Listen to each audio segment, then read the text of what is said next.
So, everyone, welcome to another episode of the Japanese Shabaru podcast.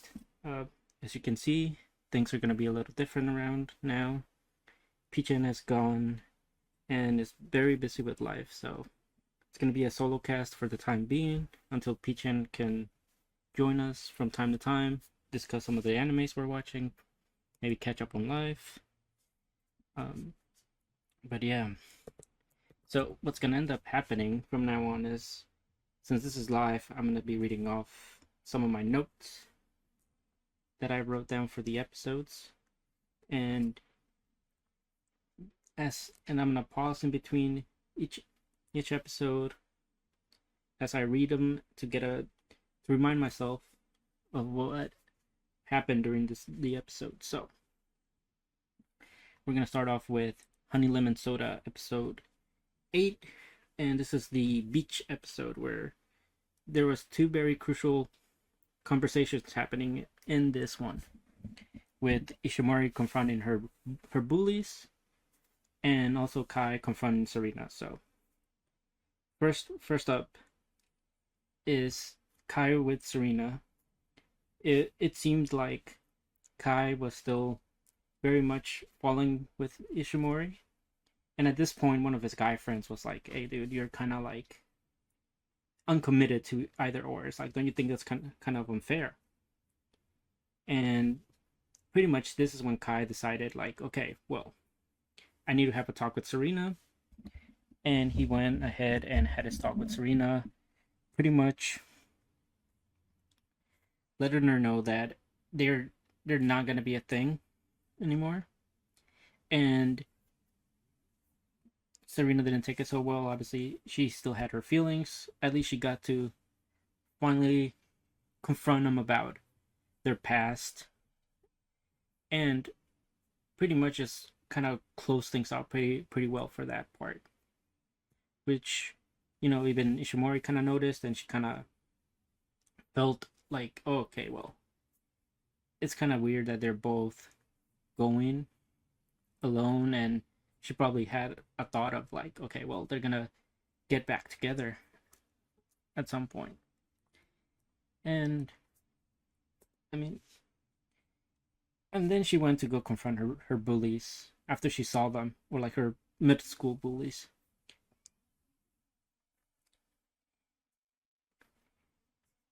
And pretty much what happened was, they she told them off, and she's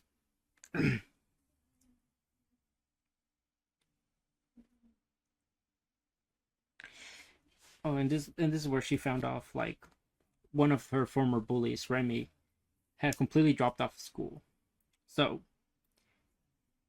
basically what ended up happening was, with everything that Kai and them, when they confronted them about them bullying Ishimori, she she pretty much felt unwanted and didn't feel comfortable being around the school anymore, so they ended up dropping.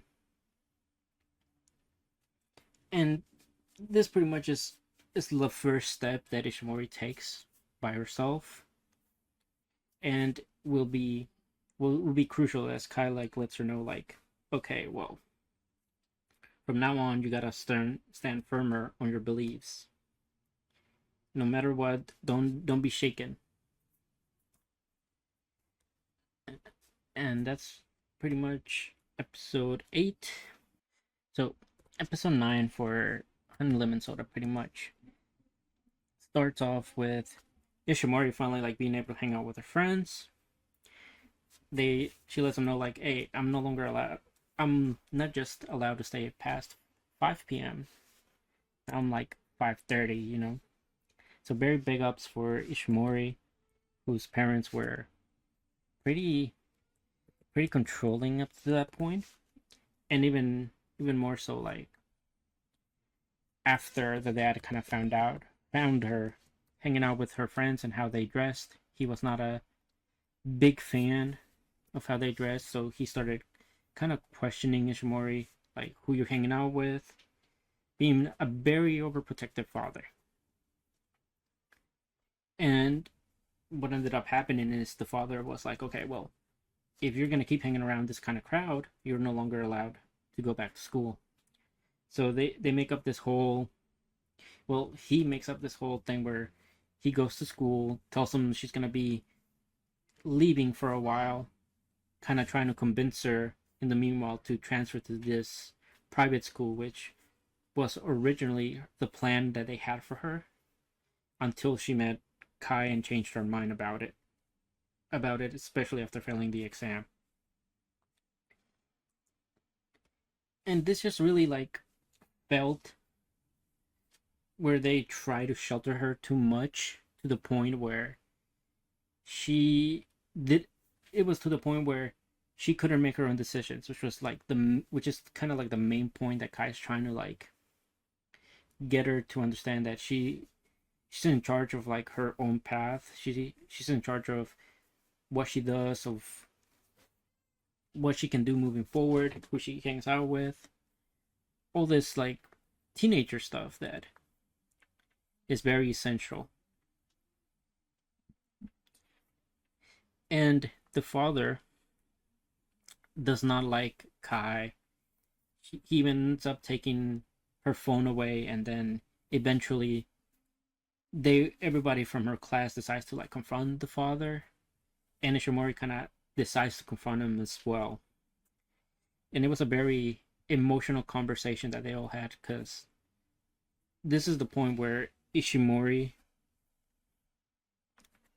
pretty much spoke out to her father about during middle school I was bullied, but I just never you guys never knew, because I always put up a front. I always put up a fake smile. I showed no emotion. I was just I was just putting on a facade so that you all wouldn't worry about me, even though I was feeling the one that was most miserable.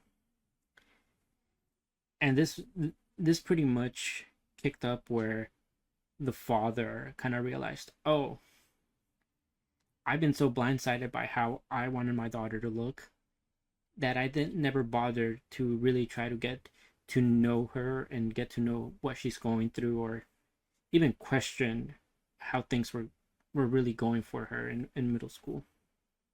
And it was just very eye-opening, especially after the former bully kind of shows up and it's like, yeah, listen, I was bullying your daughter.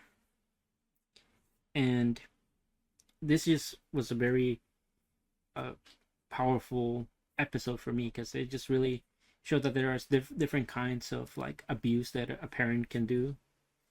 The Ishimori's wasn't really like physical, because the father loved her and didn't want her to get hurt. That's why he was very overprotective of her. But a lot of the things that he was doing felt kind of like emotionally abusing her, to the point where she really was breaking down and crying about not being able to see her friends, and really questioning whether her change was good or not. Which, in the end, it's pretty good that she decided to change, and it's all thanks to Kai that she's able to do all that. And that's pretty much like the main parts of episode 9. Here. So, episode 10, it starts off with them pretty much trying to greet Ishimori. So Ishimori decides to like get up early and prepare her greetings for everybody. And eventually everybody shows up, and like they just all welcome them back with open arms. Nothing really harmed there. And they noticed that Kai wasn't around, and sometimes they were like, okay, well, we don't really know what he's up to at night. So this episode was mainly about what Kai does during the night, or what or should I say what Kai was really always sleeping during the day. And it pretty much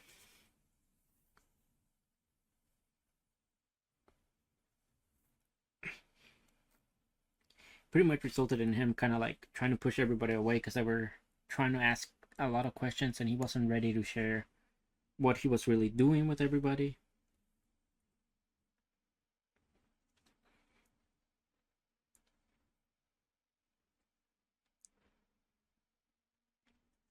And this resulted in Ishimori kind of like a bit like stalking Kai, like following him around, seeing what he's doing past curfew, and she realizes that he was being like a receptionist at a hotel, and it ended up turning like really bad for Ishimori as she ended up having to deal with some pretty sketchy guys that were trying to like get her to go with a car, and if it wasn't for Kai who showed up to rescue her, who knows what would have happened to her. But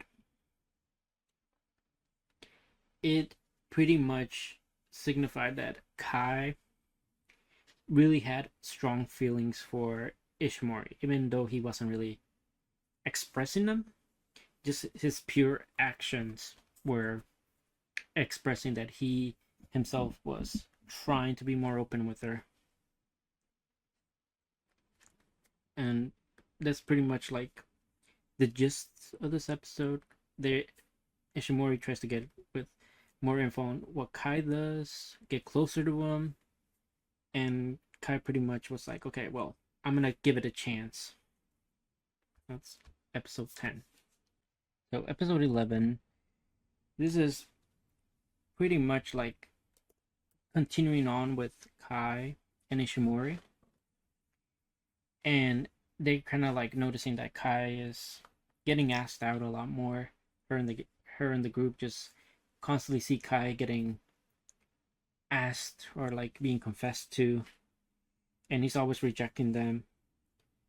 And Ishimori pretty much still trying to find the courage to ask him or like let him know that she likes him. And this all culminates into them trying to do a race for school. And instead of like really focusing on Ishimori and trying to get her emotions out to Kai, she kind of takes on more work, and even Kai kind of like lets her know like, hey, you're kind of trying to overload yourself from work again, kind of like what she did for the festival earlier in the season.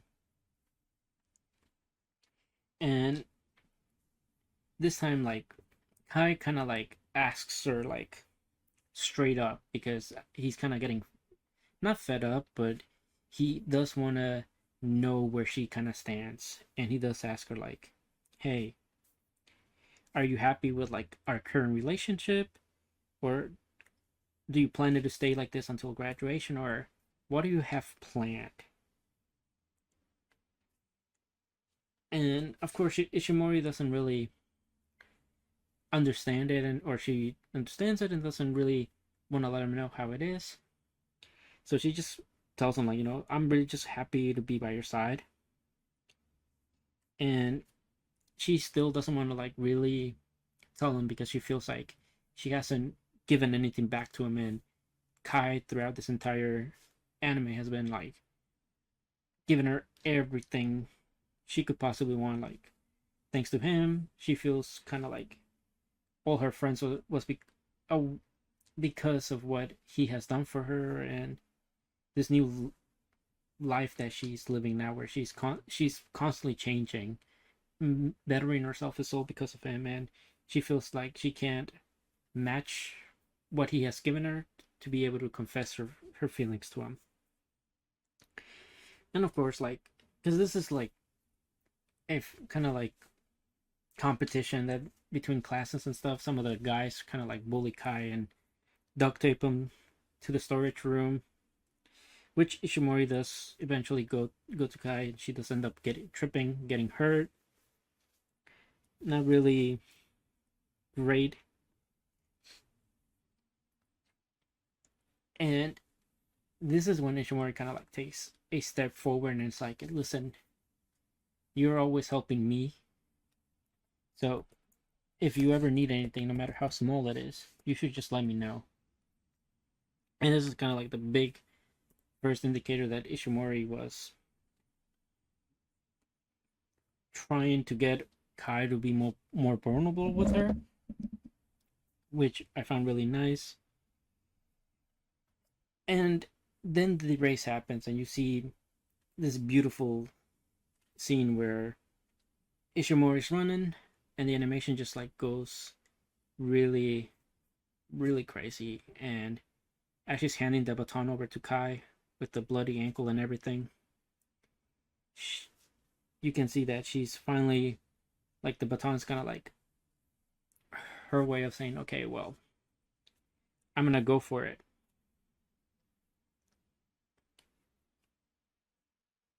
And this was such a beautiful moment because prior to this, because of the shirts that Ishimori made, hers didn't have any design to it. And when somebody said, "Hey, you got something on your back," it's pretty much Kai drew wings on her, which is really touching moment because she did say like, "Hey, I got wings" earlier before.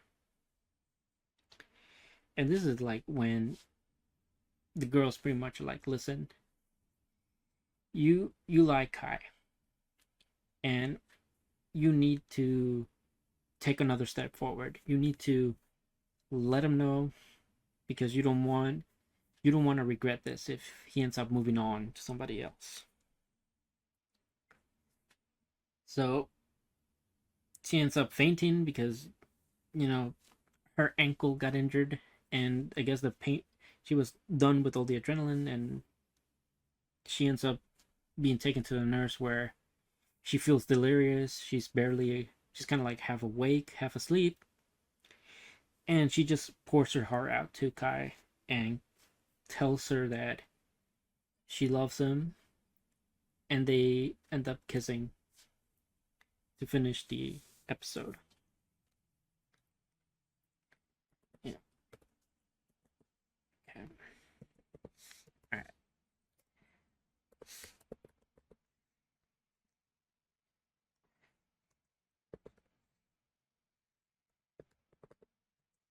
As usual, I'm just gonna take a minute to read my next notes.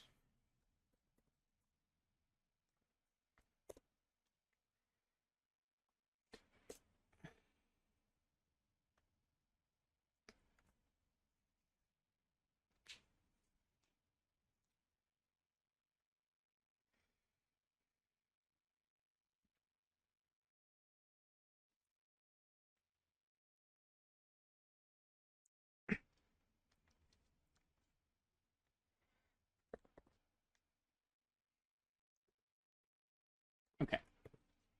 So, episode 12, it's pretty much it starts off where episode 11 ends, and it's a little more in detail of how Ishimori was doing at the time and how she was feeling like she was barely awake, but or like she felt like she was dreaming, and she kind of like told herself, like, for Kai, everything was just dead. I felt nothing. I might as well have not been alive. And that's when she thinks she's dreaming, she gets the courage to finally tell him that she loves him. And it just starts off with the episode. She finally like goes to school and realizes, oh, that was not a dream. That actually happened. But of course, she doesn't really know how to behave, how to act, and pretty much Ajumi starts catching on that she she's hiding something, so she ends up telling her. And Kai was kind of like, he overhears like them talking about dating and stuff, and Kai pretty much lets her know like, hey,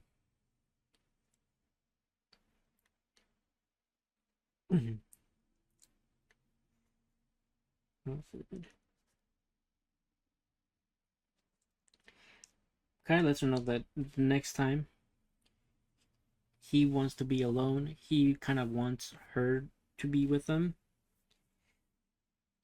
And at the same time, he lets everybody know, like, well, she lets Ishimori know in front of everybody that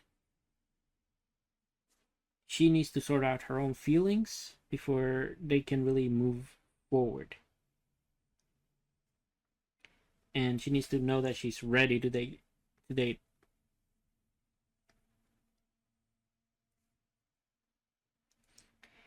And and then pretty much they have this big, well, Ishimori has this big confession in the assembly line or assembly hall, whatever. She pretty much pours it out to Kai that, yeah, I do like you, and I am ready, all this other stuff. Kai lets her know, like, beforehand that throughout this entire season, he's just been falling more and more in love with her. And I love that with each episode, you can really tell that Kai's expression changes every time he sees Ishimori. So it kind of makes sense for him to be like, yeah, I've already fallen for you like for the past like 8 months now. And now that they really know how each other feels, they kind of like kiss again.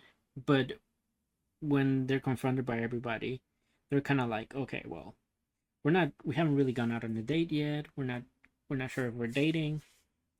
And that's when Ishimori like reaffirms her love for him, and it was like a really bad timing because he was about to go and speak to the class.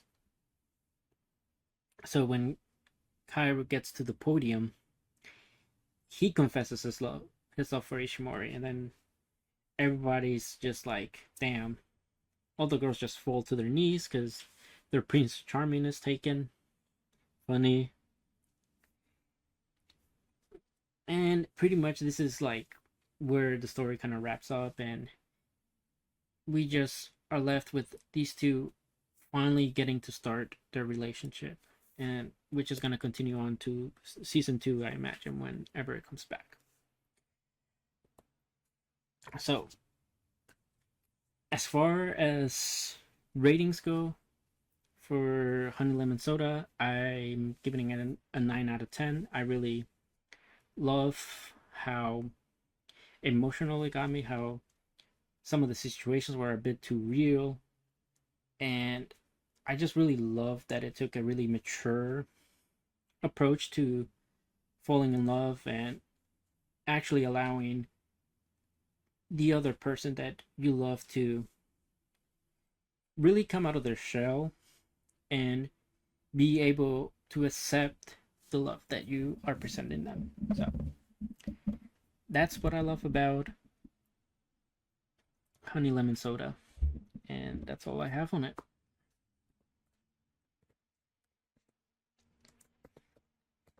Okay. Oof.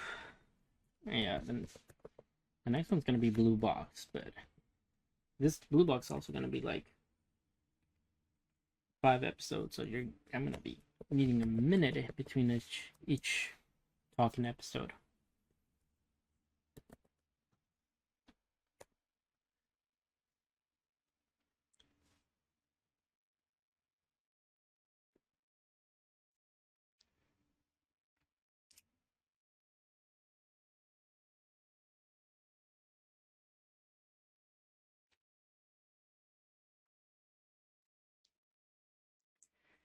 Okay. I'm just gonna get everything ready real quick. Me.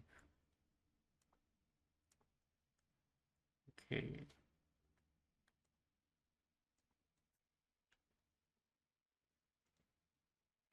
Oh yeah, if you're wondering why it says like, comment, and subscribe, is because this is probably gonna go to YouTube, and I don't want to have to do a lot of editing. So that's just what's gonna be in the corner from now on.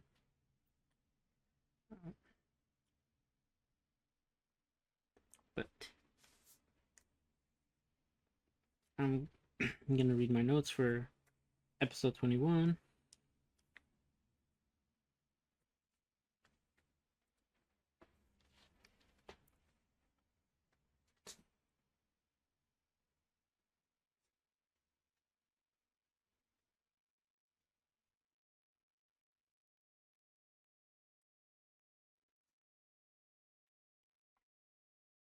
Okay,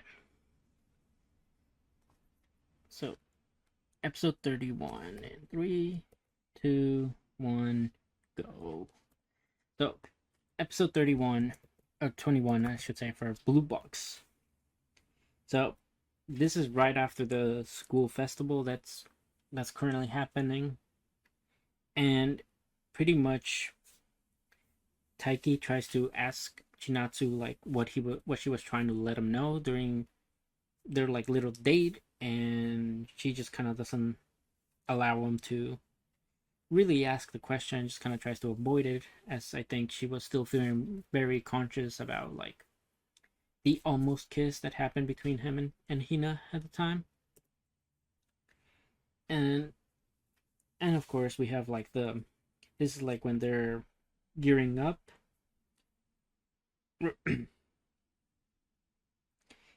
And Nishida kind of tells Taiki like, don't let me be like the only guy that remains single, because he is like the only person in the that he's close with that is single.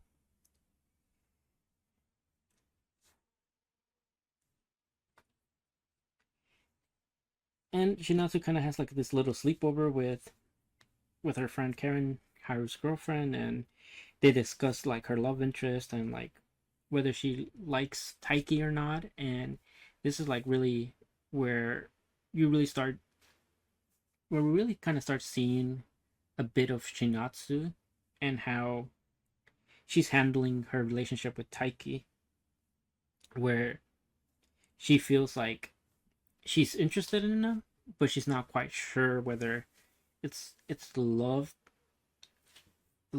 or if it's just like admiration for what he's doing, because she is the one that is up and close, seeing Taiki practice every day or every morning as well. So she kind of describes it as like a bud that's like getting ready to bloom, and Karen just kind of lets her know like, it's good of you to try to acknowledge this side of you, try to really understand your own feelings before moving forward, because as we know, Karen, this is where we get introduced to the fact that Karen's sister Ayame is the complete opposite of Shinatsu, where she's constantly going out with a different guy every 2 weeks or every month. So she doesn't really have that, I guess, building block of love that Shinatsu is currently building with Taiki. And she kind of lets it out that the real reason she became the manager for the badminton team is because she has the hots for Yusa, who is Taiki's rival from the other school. And this is like really one of the funny parts where there was like a bug in the gym, and Chinatsu kind of like stomps it and takes it out, and it's like she was always scared of bugs, so the fact that she's able to do this kind of just means that her jealousy that she was having towards Taiki and Hina being so close to her premise, kind of like overrode her own fear of bugs.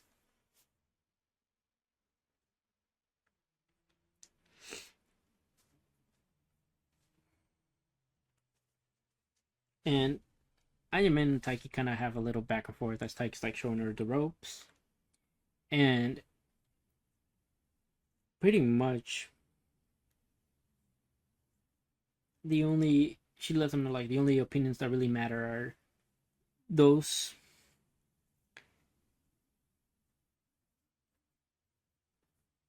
are his opinions and those of his loved ones. So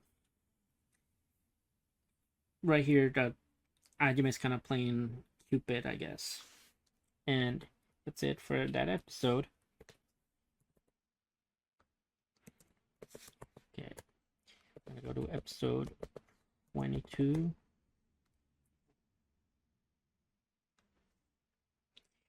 And no, episode 22 kind of start.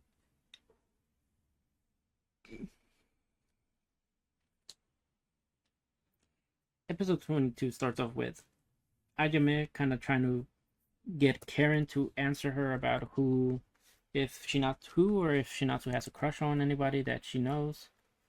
And this is where Karen kind of like gives her a very precise description of a basketball player that she doesn't even know if exists or not. But it's close enough to the point where like a transfer student just happens to show by who fits that description. So Ajame kind of like tries to put one and one to make two, and thinks that this is the person that Shinatsu has a crush on.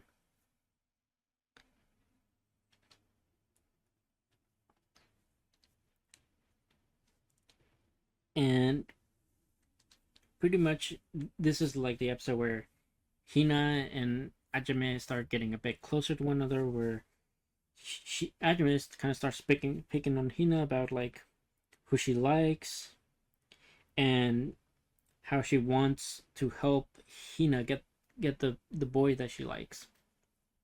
But Hina pretty much just lets her know like, hey, listen, I already confessed, and I still haven't received an answer, but I kind of don't want one right now, because of course, like we know that Hina is just trying to get Taiki to like notice her as a potential love interest, and not necessarily wants Taiki to make a full decision until Taiki kind of has no choice but to accept her.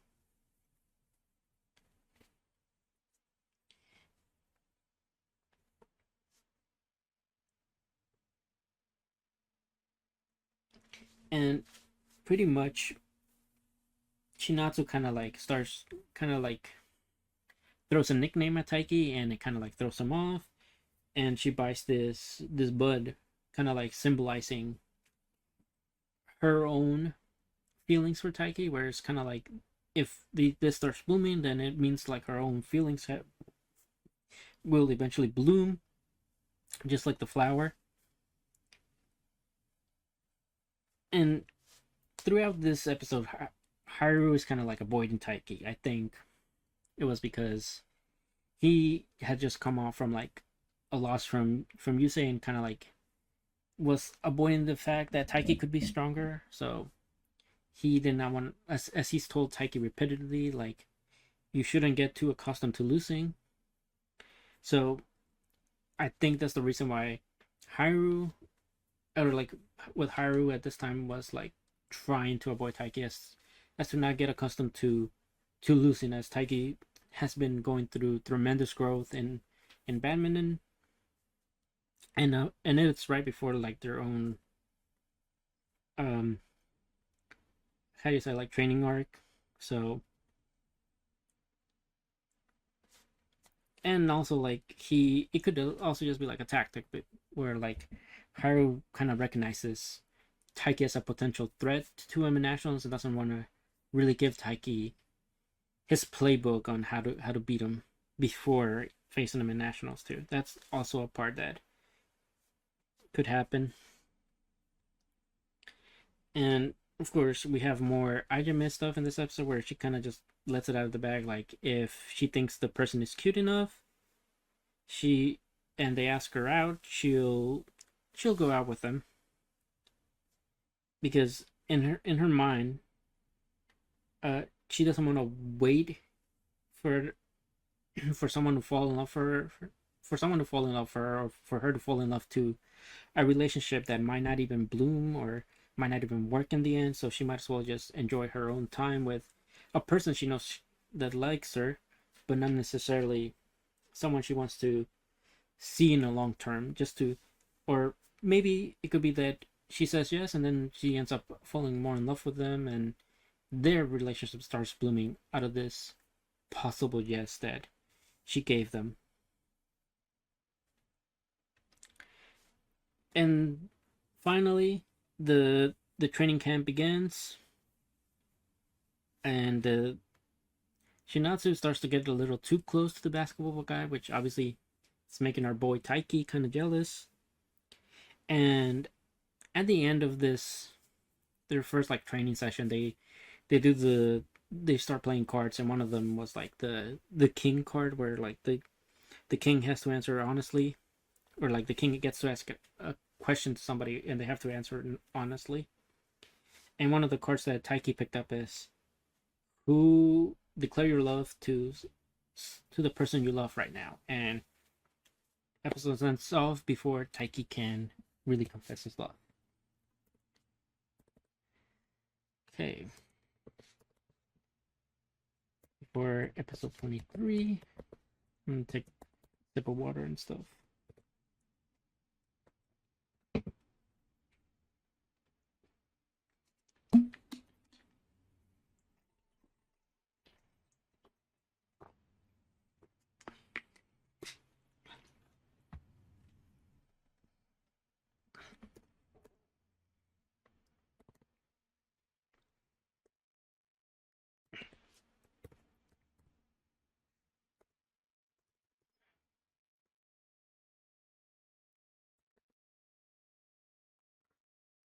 Okay, so episode 23, pretty much Kyo comes in to save Taiki's ass by like saying he likes Yusa, which is his rival from the other school. And you know, he was very keen, very aware of his surroundings. He knows when things are up, so he kind of notices Taiki's not was kind of like wavering on who to say, because prior to this there is the whole thing where he feels like he's getting feelings for Hina, even though he 100% surely knows he loves Shinatsu. And well, he was just best wingman, always noticing. And this is where like Taiki starts really diving deep into his own mental state of how he feels about both Hina and Shinatsu. Like, he notices that he does get nervous around Hina, but he does realize that he loves Shinatsu no matter what, and that there were certain things that in this world that were just undeniable. And I think that one of the things he was referring to during that thing was that he loves Shinatsu, and that's not a question, that's just a fact he shares. And he does get injured a bit during this small training session he has in this episode, and Shinatsu like bandages him up a bit, like helps him out. And Taiki pretty much just starts his one-sided rivalry with the basketball guy, who just seems to be, as Taiki keeps noticing, he keeps trying to get chummy with with best girl Chinatsu, or in this season, second best girl. And pretty much at a certain point, Chinatsu kind of just goes off on her own and she doesn't come back to the hotel. And Taiki gets worried, so he like goes and chases after her. And because of that, Hina, when she tries searching for Taiki everywhere, he's nowhere to be seen. And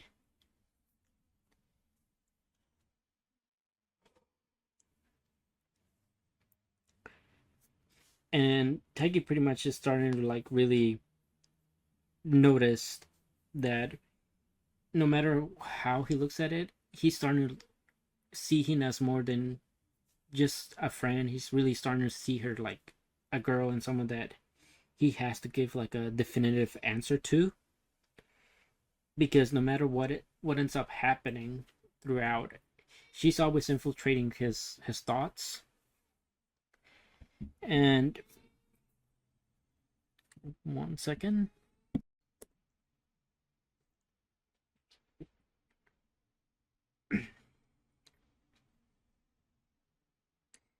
I will be resuming.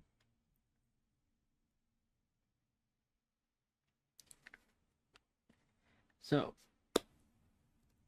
Taiki is pretty much, and he realizes that Hina's infiltrating his thoughts too much, and no matter what, he is not going to be able to keep going forward if he's constantly having to think about Hina when anything arrives, anything involving like who he likes is around. And he pretty much, this is the episode where he kind of in his mind makes a decision of like what he's gonna do moving forward. You could like really see it, and no matter what, he feels like his admiration for Chinatsu is kind of driving him back, or like pushing him further away from her. But it's kind of like something happens where he realizes, no, maybe it's because of my own admiration for her, the reason why I'm liking her more and more, and I want to get closer to her more. And yeah, pretty much Chinatsu is found carrying a grandma, and the grandma kind of like notices instantly that Taiki's whole intentions were to go out looking for her. And this just puts us, they thank them and they drive him back.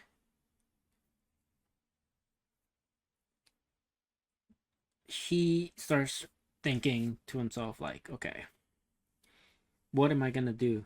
Or like he thinks about it and maybe he's deciding, okay, well, I'm gonna finally let Hina know how it's going down. And then Hina, there's like a little moment with Hina and her friend, and how she once again reiterates how she doesn't want an answer from Taiki right away. She wants him to completely fall for her before he gives an answer to her. Episode episode 24. How this is the really heartbreaking episode for Hina fans, specifically me and everybody else that kind of was rooting for Hina to be the one that ends with Taiki.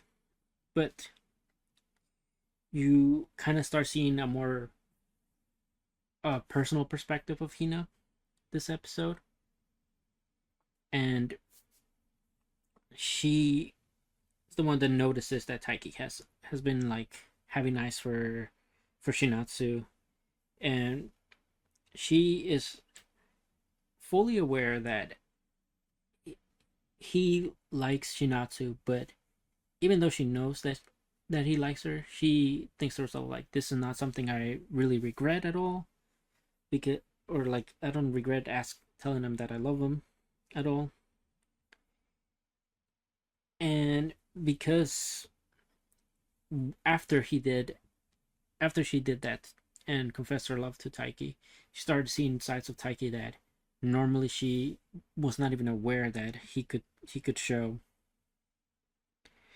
And she started reminiscing about the play, and at the time when they were alone, talking, practicing the lines of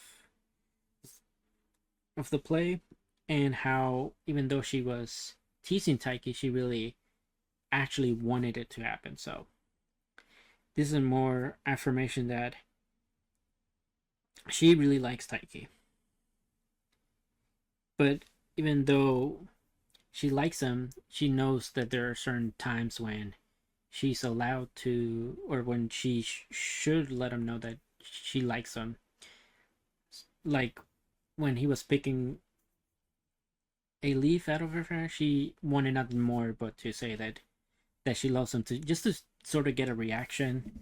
But at the same time, she didn't want to put him in an awkward situation. So you could see that Hina really was taking another perspective, or like really try to put herself in his shoes and how he's feeling about the situation, and maybe not trying to make things too complicated for him, because they're this this whole leaving her in the hanging is kind of like a different situation that neither of them have ever been through.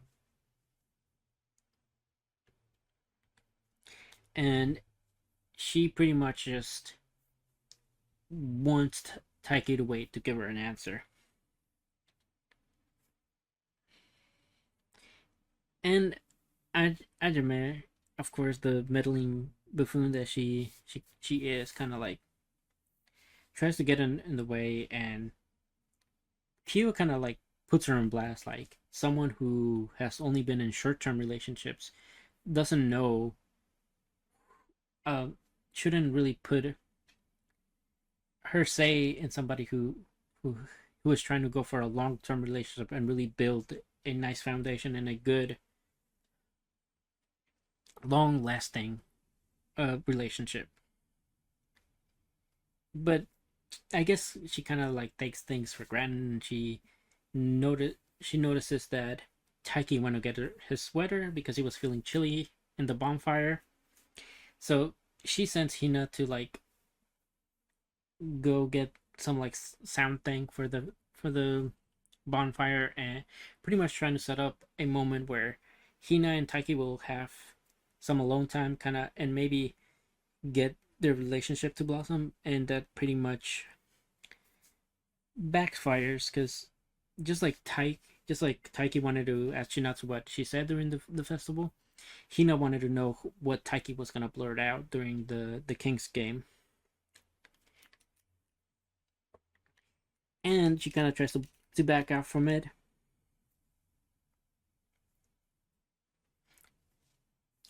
And Taiki's not having her back out this time. He is fully aware of his feelings, and he pretty much puts a stamp to it. And he pretty much lets her know, listen, I'm, no matter what, I like Chinatsu. I'm not,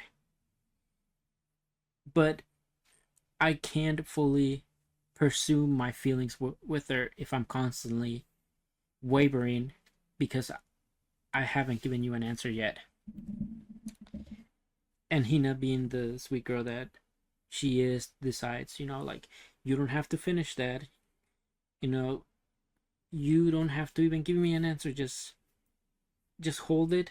Just let's keep the relationship as it is, and we and then you can give me an answer once you've completely fallen for me. And Taiki says that it doesn't matter. Even if Hina and him have more memories, even if Hina and him were living in the same place, it wouldn't change the fact that he liked Shinatsu and not her. And that just like completely broke Hina, and she runs out, and it just came crashing down, where the moment was beautiful. She starts crying. I started like kind of teary eyeing, because the anime just portrayed it so beautifully and so emotional. And and of course we have Ajime, who's going to comfort Tina towards the end, and Chinatsu notices at the end of this episode that there are two people that are not in the bonfire right now, and that's Taiki and Hina. So that's episode 24. So episode 25, the finale of Blue Box. It pretty much kicks off right where, with the heartbreak of Hina and Ajime just being there as Hina cries. And this is really where you see a different side of Ajime, where she's kind of like, oof, did I fuck up by trying to meddle too much? and she starts kind of feeling responsible, but also at the same time, she has no idea how to really comfort her because, in her own experience, her relationships have always been one sided on the other end, where the person that she dates is the one that likes her and not the other way around. So for her, trying to like heal Hina's kind of out of the question. So this also puts her into a really diving a bit deeper into like, oh, would the guys that I have dumped felt this way about me? Kind of like wondering if she was the cause of someone else's heartbreak. So it kind of seems like this is the turning point for Ajmer, where she's kind of not gonna be dating as many people, and maybe she'll start trying to build like an actual relationship with somebody she actually has feelings towards. And now, after all this, pretty much as they're kind of like doing the last days of training, you can really see that Taiki's the one that's not necessarily taking it the best, because he still did not like that he hurt Hina, but he knows this was for the best for him and her.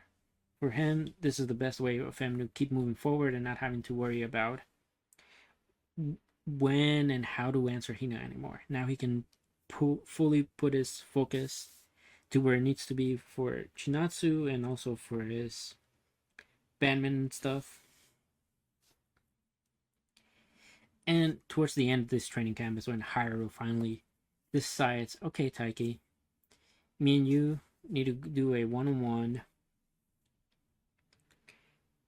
And this is where Haru kind of like does finally come out and say, listen, my main rival for nationals, I was never able to beat him. And he left before I even got a chance to try to beat him again. And then again, when we went in our practice matches with Yusa, he was the one that was able to beat me as well. If I would have lost to you, that would like completely destroyed my overall confidence, and I don't think I would have been able to recover. But then he also like lets him know, listen, sometimes we are gonna be scared of losing, but at the same time we just have to grit our teeth and keep pushing forward, whether we lose or win. You just have to keep pushing forward. That's what true strength is. Not letting your fear get the best of you, essentially. This is also where Kyo, our best boy, just instantly knows when something has happened, and he's just like, oh, so Taiki finally gave Hina an answer after Ajime was kind of like glaring at him or growling at Taiki. And this is also where Kyo kind of lets her know, like, me and you are outsiders of their relationship. We don't get to decide whether or not Taiki's friendship could have gone in a romantic way if he gave Hina a chance. That's not a decision that we get to make. That's the decision that Taiki and Hina had to make, and Taiki made the decision that was best for him. So, yeah, Barry Kyo's just once again proving to be quite the support character, quite the wingman for Taiki, and just an overall like very observant person. And this probably due to his upbringing, but yeah,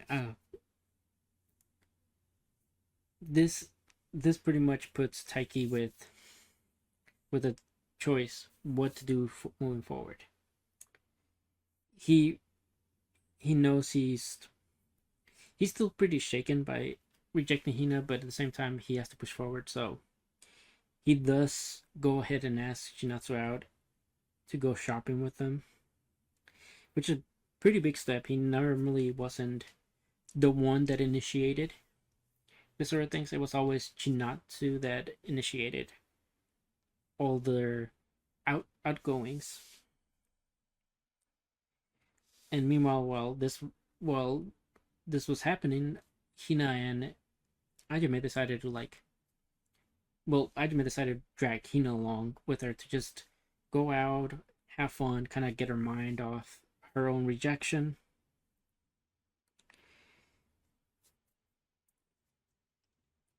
And this is where Ajime gets gets confronted by one of her exes, and the ex was being really mean towards her. Like, he was thinking that she was gonna be easy, all this other stuff that was like so untrue. Until like best girl Hina finally like snaps and it's like, listen, everything you're badmouthing about Ajime is just your way of not taking any accountability for your own misdoings in the relationship. It's like, you shouldn't be the one that gets to feel better just because you didn't put in the effort towards it. And this kind of was like also Hina kind of telling herself all this, where she's the one that's been putting so much pressure on herself, where to the point where it's not really that it was her fault, but she does feel that it's her fault that things with Taiki weren't working out.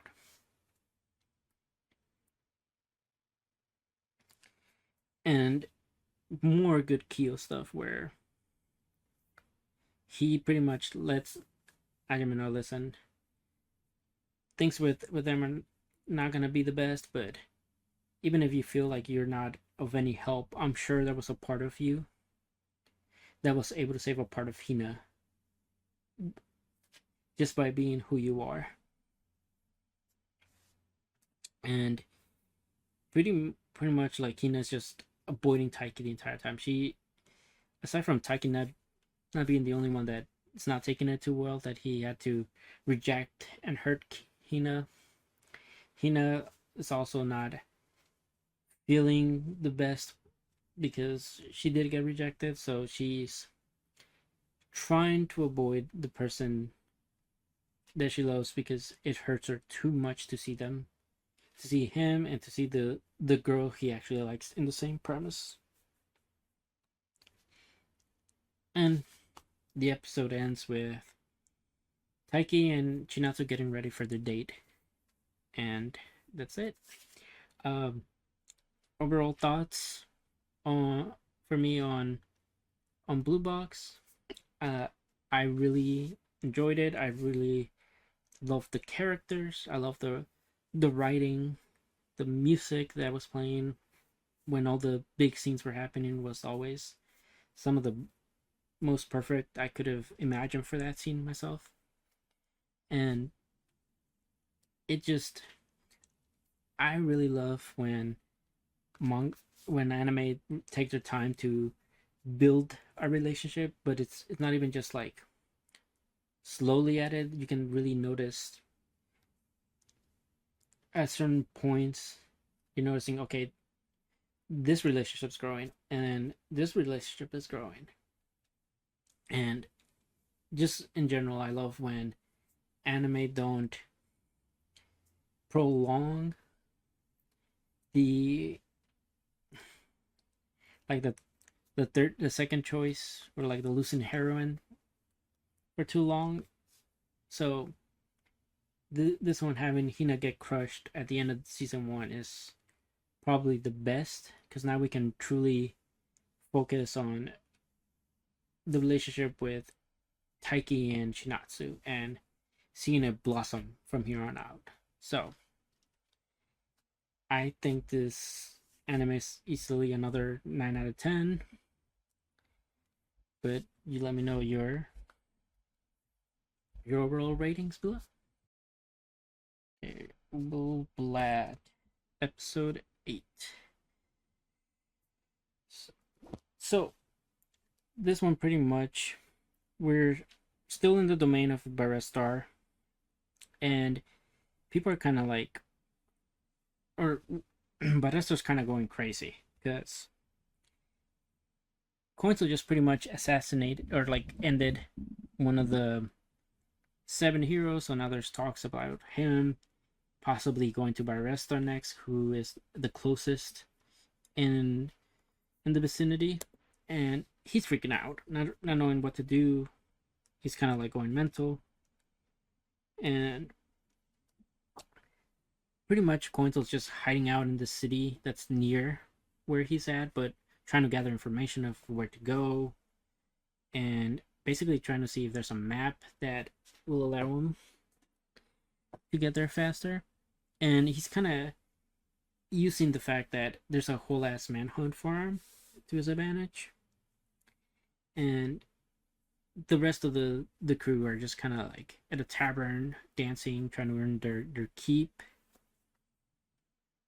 When soldiers from Barista's own like army like show up and are kind of being obnoxious, they're demanding certain things, and they pretty much get put on their place by this one other knight that you can really see is gonna be very important moving forward, and possibly could be like a rival to Coinsel. And he ends up breaking one of the soldiers' arms, and of course, being that they're soldiers of like a hero of the lands, they go and cry about it, and then they pretty much use the soldier's injury to pretty much aggravate a bigger hunt for Coinsel, and the royal capital kind of like decides, instead of just like relying on the armies of Barestar, we should probably send some of our top candidates over to try and find them, which they do. They send 4 knights to pursue Coinsel. One of them is Elsaria, who is a noble from and her father is very important. So pretty much they just let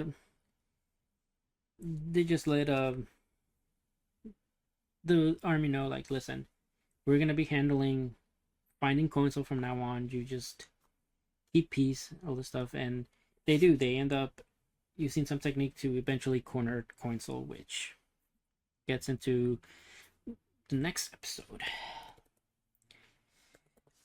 Episode 9, pretty much. The Coinsel's corner, the knights corner Coinsel and they engage him in battle. Coinsel kind of holds his own pretty well. Then of course we have like a mini breakaway where we see Marquis Glenn, who is like one of the 7 heroes that Coinsel is trying to overthrow, and he pretty much is training by himself in the place where Coinsel trained when he was in his previous life. And this is where the knight that broke the other guy, the army soldier's arm, is training because he is a slave, or like somebody that Marcus Glenn owns, I should say. And throughout this, they're kind of like really trying to compare Coinsel and this guy. They're kind of making a lot of parallels to one another. And in here, we learned that Coinsel was even like stronger than the actual master that he learned it from, and that the master pretty much questioned one of the 7 heroes, like, hey, did he actually betray everybody, or how did he actually die? And this is where like we get a first confirmation of like one of these knights just actually being a decent person, where he confesses everything, like, yeah, we had no choice but to kill him, I fear. And even though the master did not really appreciate what they've done, she understands that even what's done is done, and that she can't really do anything about it, because even if she did end up taking out Glenn, it would just like leave something behind. Like it would leave a void that is not ready to be filled yet. And that's like another way of this anime kind of like it's portraying like very political agendas, where like if somebody's in power, you can't just like completely take them out of power without, or there'll be consequences. And yeah, at the one of the Coisel's like I guess teammates around this point, she starts trying to help Coinsel out with the knights, and she's the one that like really starts telling the knights off. Like, listen, Coinsel, you may be going after Coinsel because you think he's a rebel, but among everybody, he's one of the most truest heroes around. Which the other knights are kind of like confused, because they're like, damn, like everything we hear about this guy is that he's a criminal, someone who shouldn't, who is not to be trusted. And this is like where the knights kind of get like a glimpse of like the corruption that they're trying to protect, where like they hold up,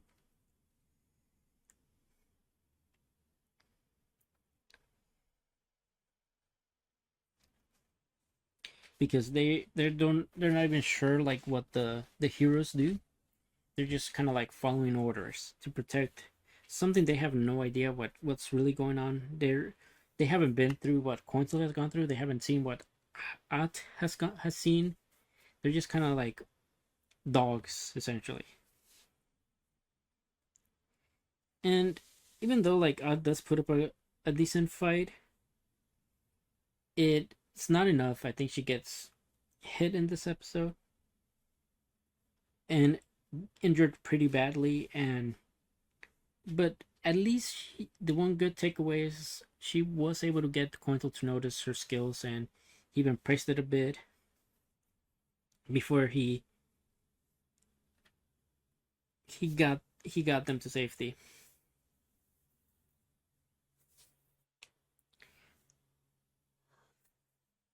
And before the end of this episode, this was like kind of like a very jarring thing to do, where you start noticing how much propaganda this anime is portraying against, or like for the heroes, I should say, where the heroes are constantly seen as better, and even the children are taught to grow up praising and admiring these heroes that we know have killed Coinsel. So that is a very jarring thing to think about when you realize how big they you realize how big of a scums they are. And then we got episode 10.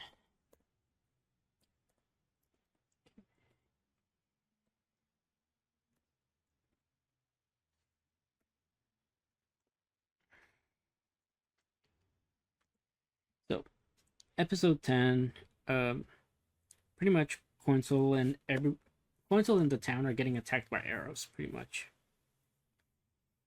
And Coinsel kind of like notices, listen, if you live, I will let you. I will actually train you myself, because he does realize that At has probably some of the best skills he's seen since himself, and he doesn't want that to go to waste. So he ends up having to share some of his life force with her by like kissing her.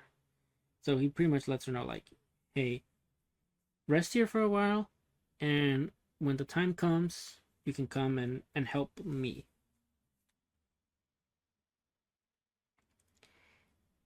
And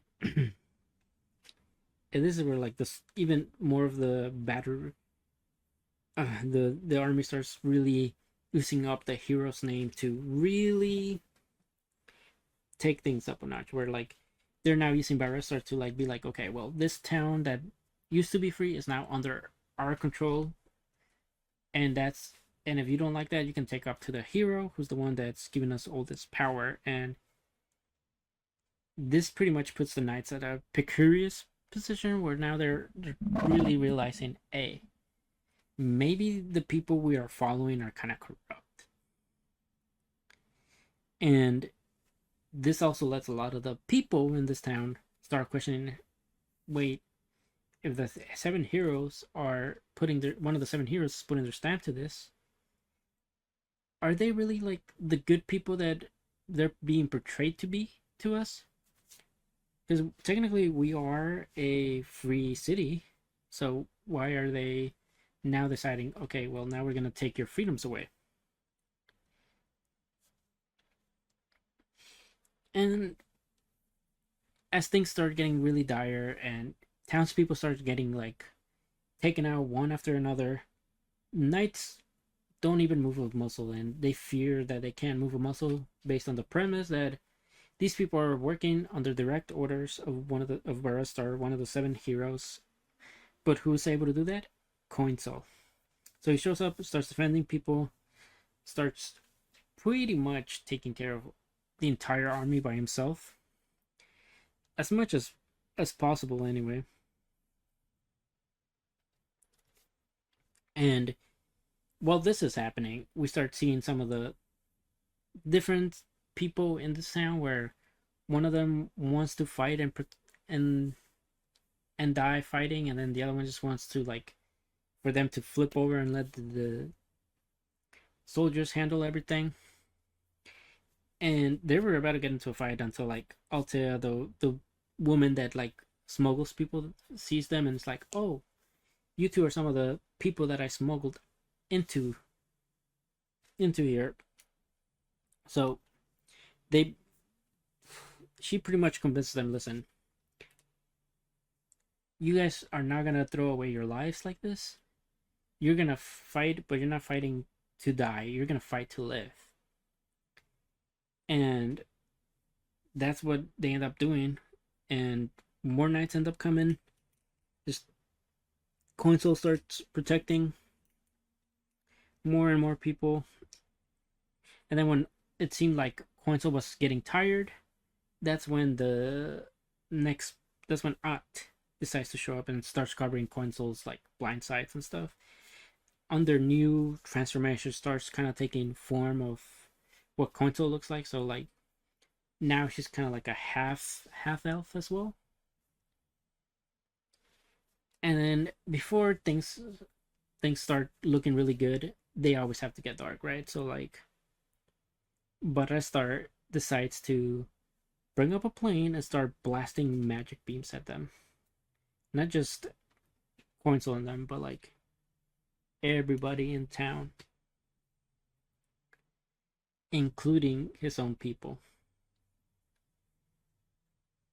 And not only that, but also reinforcements start arriving from airships. So things are not looking good. Okay, next episode.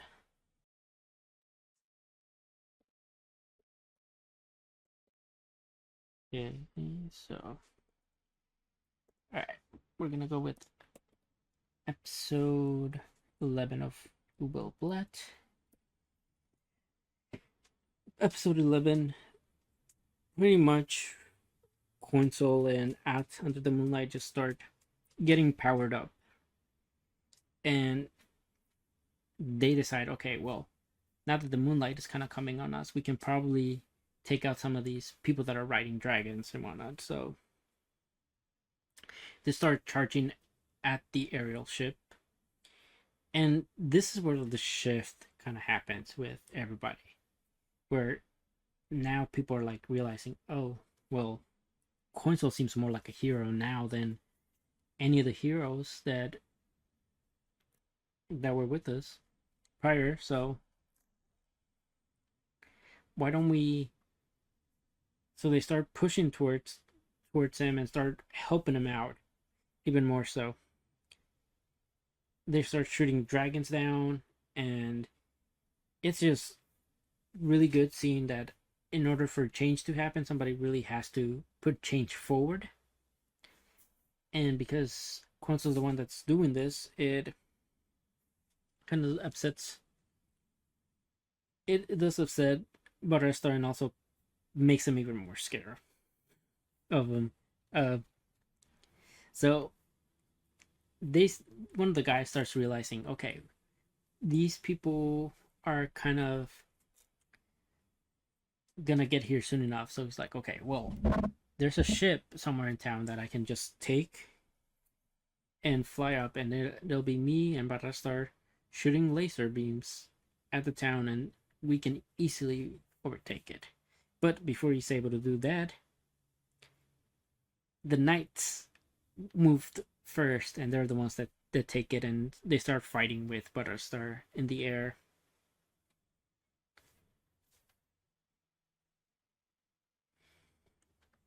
And we get like a little mini flashback where pretty much we learned about Battlestar and how him and his father kind of offered him up to the king at the time, and as a way to like kind of get close to him.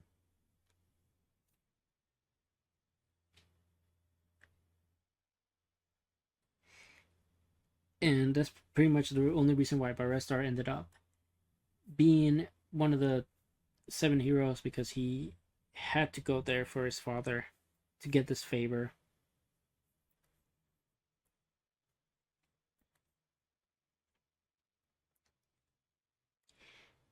And also they're kind of like more so also with the other heroes. They're seeing that Poinso at the time went with like three other people, which was like the three people that ended up not returning, or that they ended up killing. And they went on a mission that was kind of too dangerous. So that's when Glenn plotted to end everybody and take the fame for themselves. But it's really interesting that once we get back to the present, the knights are and Alceria's pretty much taking charge, and it's like, yes, we are gonna keep attacking Battlestar, like no questions about it. And this episode is also where we meet once again uh Glenn's well, we see that Glenn's slave is chosen to come and slay Quinzel.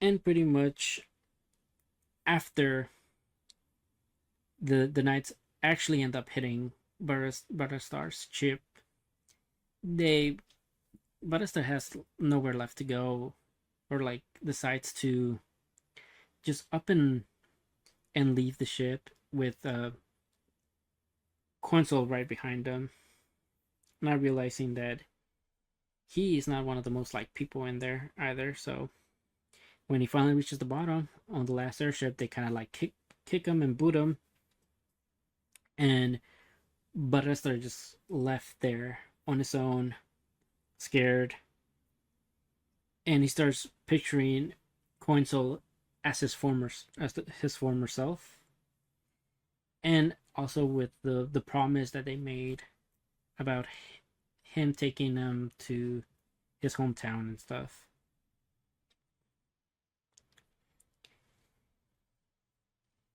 But before anything else, like Coinsel's not letting this chance slip up, and he does end up ending Battlestar.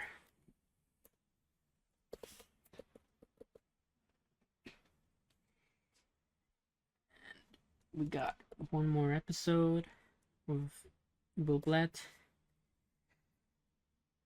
episode 12. So Coinsel finally has slain Battlestar, and everybody realizes it, and even each fist, which is Glenn's like dog, wanted Coinsel to not have died during this fight. He wanted the knights to not have touched them so that he can clash swords with them. And he also pretty much was like, man, I wonder what kind of reward I will get if Coinsel actually ends up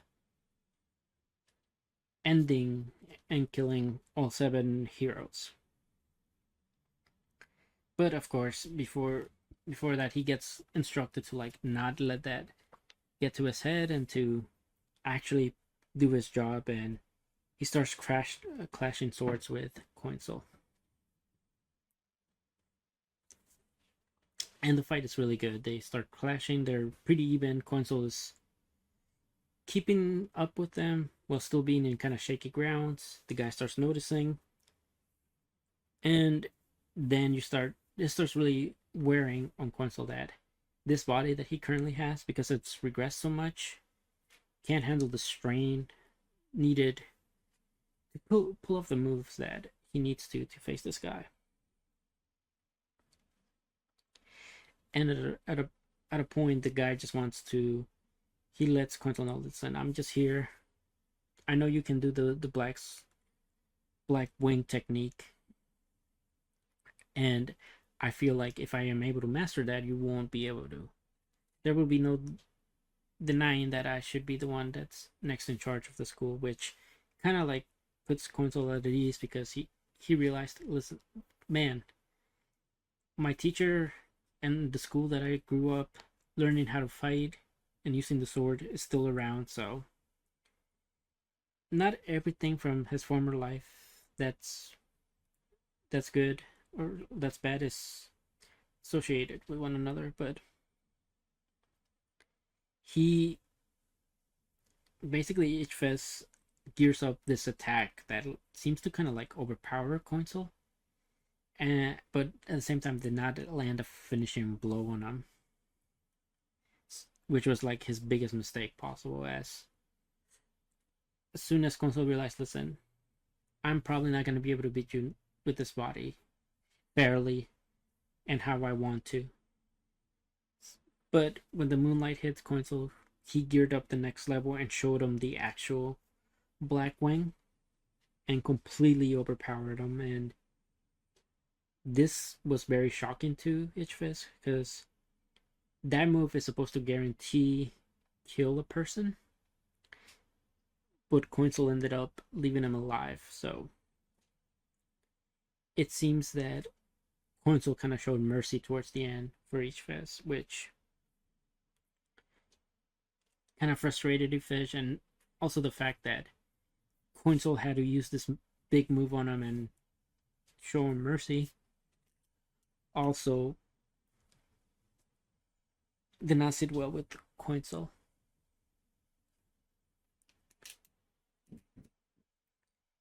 Because he's frustrated that his body is not able to keep up. And he wanted to have a fair fight with this guy.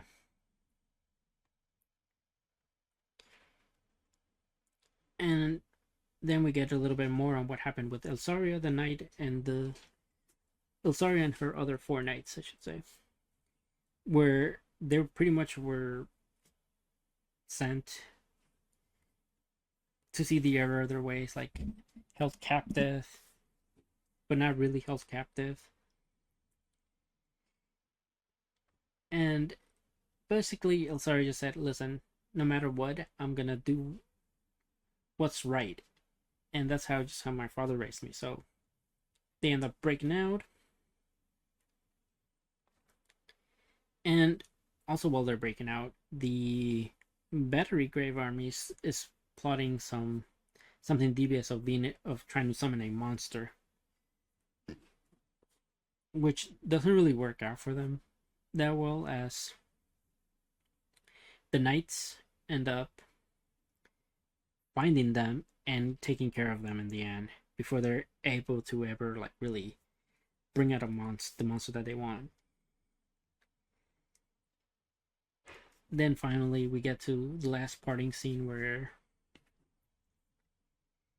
the people of the free town kind of decided to put it upon themselves to hang up a flag for Coinsel, which the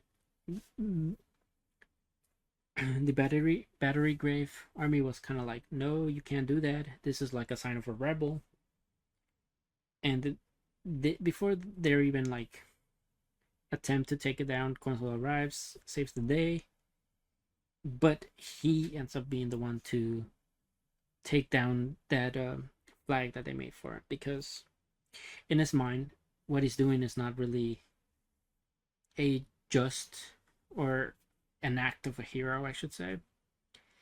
What he's doing is really just revenge for his own selfish reasons, and that's not very hero-like. So I think that's why he's the one that cut the pole and brought the flag down, because he feels he's not one that should be worshipped, even though he has done great. He just doesn't really see it that way. But in shocking turns of events, Gerampan, one of the bald guy from the previous arc, ends up being alive, and he actually fused with the monster that Fargo was under. But unlike Fargo, Gerampan's kind of like a good guy, so he's decided that he's gonna take this monster power and use it for good and not dwell upon it that much. And yeah, it just pretty much ends with now Coinsel is on the move for his next target. So overall, Ubel Blatt for me is like a 8 out of 10. This is just really like the beginning, so I imagine a lot more crazier stuff is gonna happen. I feel like the animation was pretty good and solid, and the music for me was the outstanding part of the series, where every song just kind of like landed perfectly to the scenes that they were at. I felt like a bit of the voice acting was a bit weak, but maybe that's just due to the fact that this is just a revenge story, not really. There's not really a lot of like emotion that has to go into it, but I do recommend watching Ubel Blatt. Okay, so Danmachi, episode 14. It's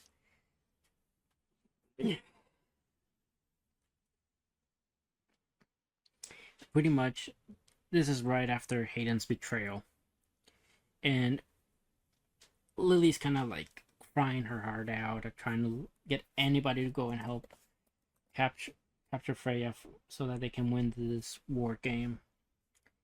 And even though Hayden sees Wolf trying to go and get up and go towards Freya, he does nothing about it. And this is where we really get the perspective of why he decided to turn tail on them, and it was pretty much because he wanted to be the special person for Freya, and that's why he turned on her, because he felt that as long as she wanted Belle, she wasn't free to herself and wasn't in the right mind to have him. And yeah, pretty much the entire Freya family is like, yeah, we all want to be the special person for Freya. No ifs and buts about it, but like they realized that the one that she chose was Belle, even though Hayden said no, that's not a good choice. One of the ones that even confronted him about it was Hogni, the elf who fought Seer.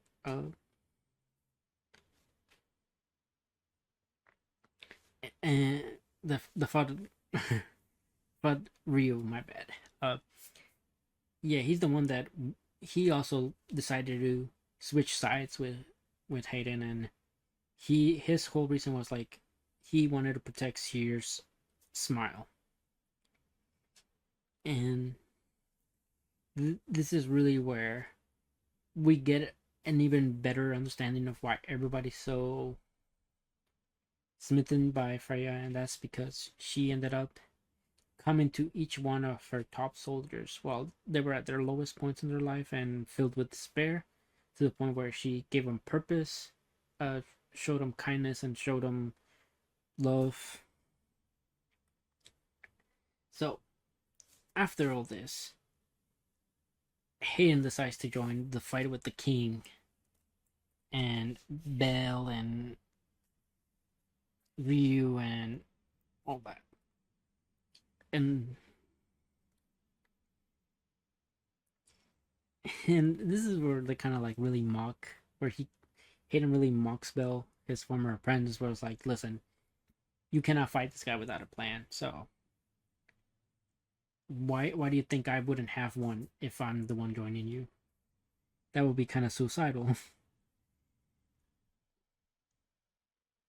And because of how Hayden is a master of being like attacking from the back and being a supportive attacker, the people he's able to like see how Ryu and Bell and the former captain also he's able to like dictate how he does things based on how they fight.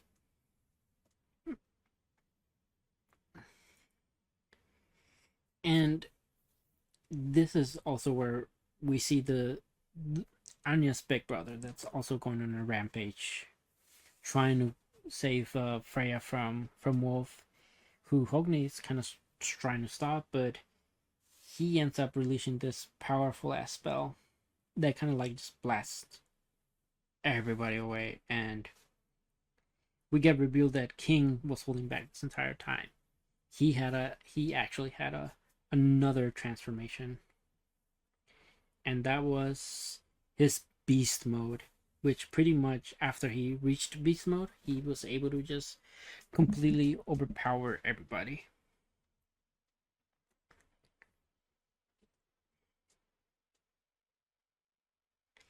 And Hayden pretty much once again says the same thing that everybody else kind of said about Freya, and how he wants to return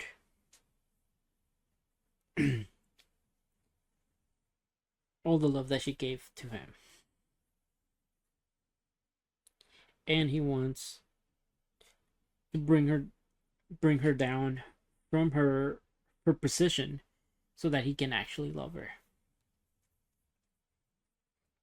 And now we can get into episode 15, the final episode of Danmachi.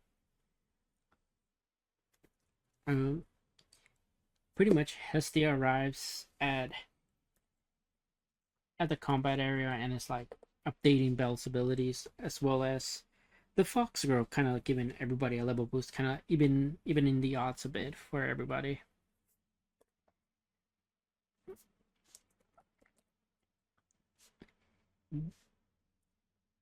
And I love that this episode, because it was the final one, and the final one with a lot of action. They decided no opening this time, just straight up into the combat. Really nice.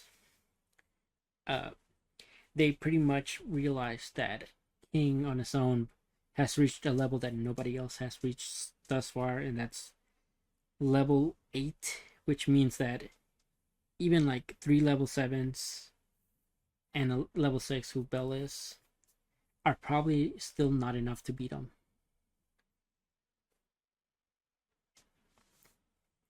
And I love the fighting in this episode, where like you start seeing a different sorts of point of views throughout the episode, and all the animation and choreography are just like really landing for me.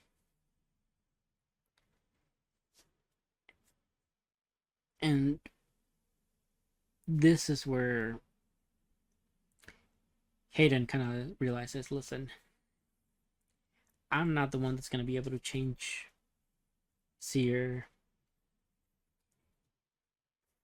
You are the only one that's gonna be able to do that, Bill. You're the only one that can save her. So like, kind of giving Belle the courage, like a sort of encouragement that yes, we are all riding our hopes on you, uh, and you're the only one that's able to do it.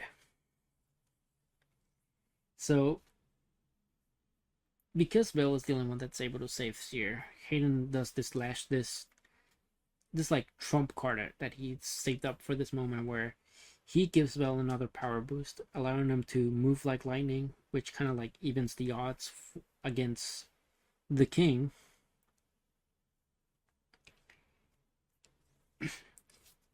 And during that fight with Otari, he realizes, hey, well, not him, but Otari realizes that Belle's been using all the things he's learned from being with the Freya family earlier in the season to his advantage, and really, it just goes to show that all that hard work and all the suffering he went through in this season with them did have a payoff where he's now able to take what he learned from his experience with them and use them in actual combat.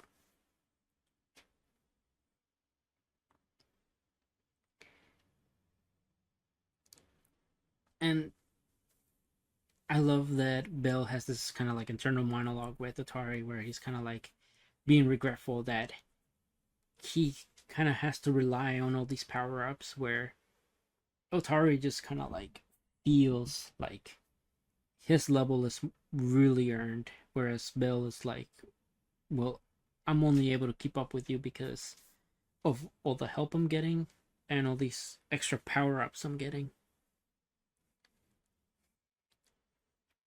And of course, Bill ends up winning, and Otari realizes like he's the only one that can help, so Bill has to book it to get Freya.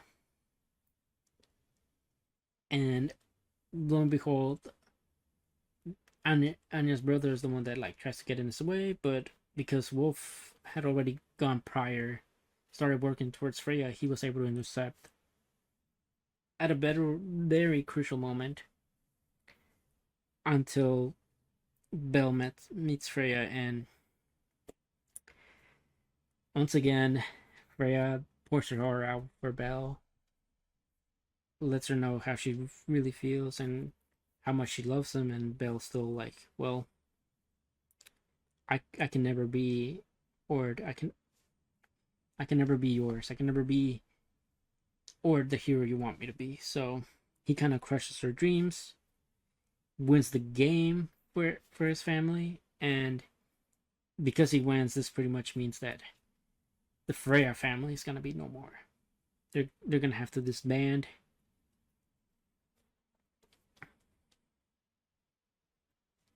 And this second rejection kind of allows Freya to finally let go, which is all that needed to happen. Uh, but she doesn't just let go. She tries to run away once again until she's confronted by Rio, who kind of slaps some sense into her when she turns into Seer. And pretty much this just means that Freya's no more, but Seer's still here. So Seer's gonna be working once again as the waitress in the cavern, and Belle's gonna continue doing what he's doing with being everybody's protector.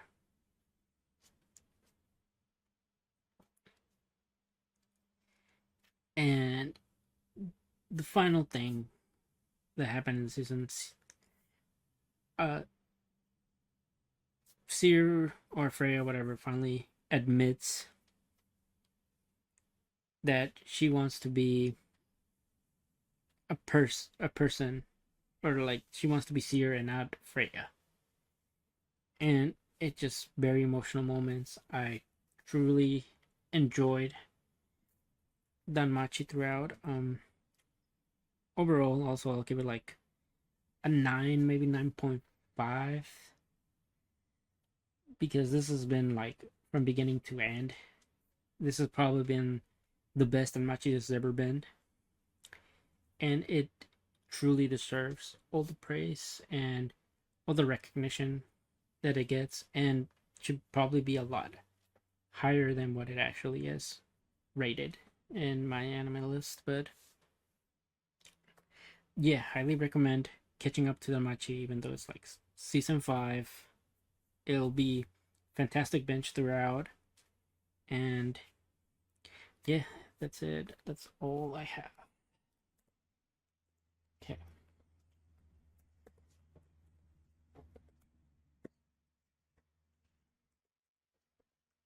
So,